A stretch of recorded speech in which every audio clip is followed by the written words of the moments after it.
Hello students, welcome to benchmark studies. आज हम Indians के लिए एक और प्राउड मूवमेंट आया है। आज इंडियन आर्मी की नदन कमांड ने भारत में बनाए कल्याणी M4 QRF, जिसका मतलब है क्विक रिएक्शन फाइटिंग व्हीकल, उसे इंडियन आर्मी में इंडक्ट किया है। अब जैसा कि आप लोग जानते हैं, अभी थोड़े दिन पहले ही इंडियन एयरफोर्स ने स्वदेशी अटैक हेलीकॉप्टर, जिसका नाम है प्रचंड, उसको इंडक्ट किया था। और अब इंडियन आर्मी ने स्वदेशी व्हीकल पे भरोसा दिखाते हुए कल्याणी M4 को इंडक्ट किया है। तो प्राउड की बात यह है कि हमारा देश आत्मनिर्भर बन रहा है। तो देखिए, अब हम वीडियो में आगे डिस्कस करेंगे कि हमें इस व्हीकल की रिक्वायरमेंट क्यों थी और इस व्हीकल के फीचर्स क्या क्या हैं। तो देखिए, हमने फीचर्स जो है इस व्हीकल के, वो दो पार्ट में डिस्कस किए हैं। एक है इसके परफॉर्मेंस के ऊपर और एक है इसके सेफ्टी के ऊपर। तो आगे हम डिस्कस करेंगे कि इस गाड़ी की खासियत क्या है और ये किस लिए हमारे लिए बहुत ज्यादा जरूरी है। देखिए स्टूडेंट्स, ये है बहुत डरावनी पिक्चर है 2019 पुलवामा अटैक की, जिसको हम आज तक नहीं भुला पाए हैं। ठीक है, तो इसमें हमारे सीआरपीएफ के लगभग 40 जवान शहीद हुए थे और हमारी गाड़ियों की धज्जियां उड़ गई थी।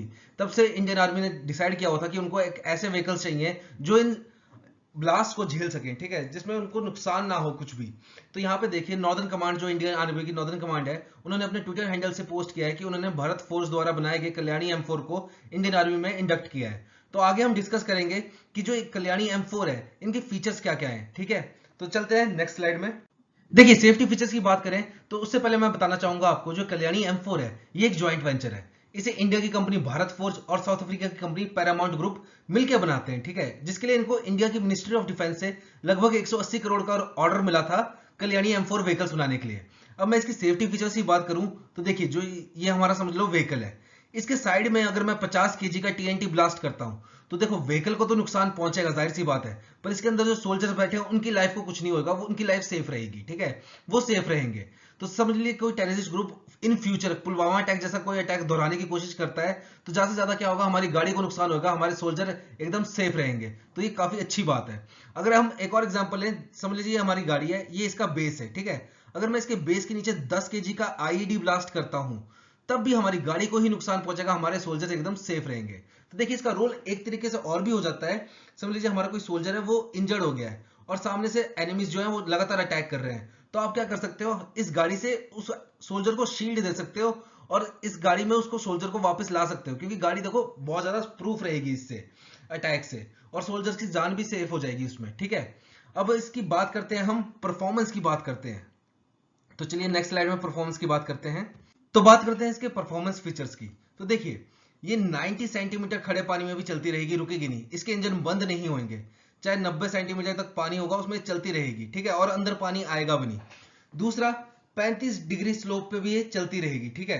तीसरा, जो इसका काफी अच्छा पॉइंट मेरे को लगा, वो है ग्रेडियंट। ठीक है, अब ग्रेडियंट का मतलब क्या होता है, जैसे हम सब फोर व्हीलर चलाते हैं, ठीक है, तो हमारे होते हैं कार वगैरह, तो उसमें ग्रेडियंट का इतना रोल प्ले होता नहीं है। ग्रेडियंट मेन रोल प्ले करता है जैसे हमारे कमर्शियल ट्रक वगैरह होते हैं। तो देखिए, वो लोड कैरी करते हैं, और जो लोड कैरी करते हैं तो उनको पहाड़ी चढ़ने में होती है दिक्कत, आपने देखा ही होगा, बहुत स्लो स्लो वो पहाड़ी चढ़ते हैं। तो देखिए, जितना ज्यादा ग्रेडियंट होगा वो उतनी आसानी से पहाड़ी चढ़ जाएंगे।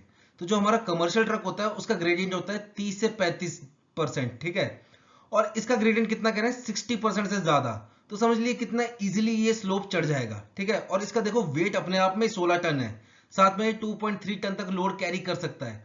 तो सोचो, इतना लोड कैरी करने के बाद भी वो हमारे कमर्शियल ट्रक्स को बीट कर रहा है और उससे आसानी से ऊपर चढ़ जा रहा है चढ़ाई पे।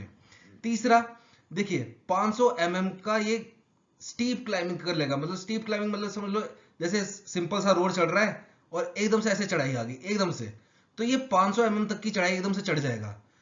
850 मतलब 850 का गड्ढा ये एकदम आसानी से क्रॉस कर जाएगा बिना कुछ नुकसान के। तीसरा, ये देखो, ये काफी इंटरेस्टिंग पॉइंट है, डिपार्चर और अप्रोच। इसका मतलब समझना पड़ेगा। देखो, अप्रोच एंगल होता है जो ये आपका फ्रंट व्हील है, ठीक है, फ्रंट व्हील से ये जो आपका बम्पर है, इसके बीच में जो एंगल है इसको बोलते हैं अप्रोच एंगल।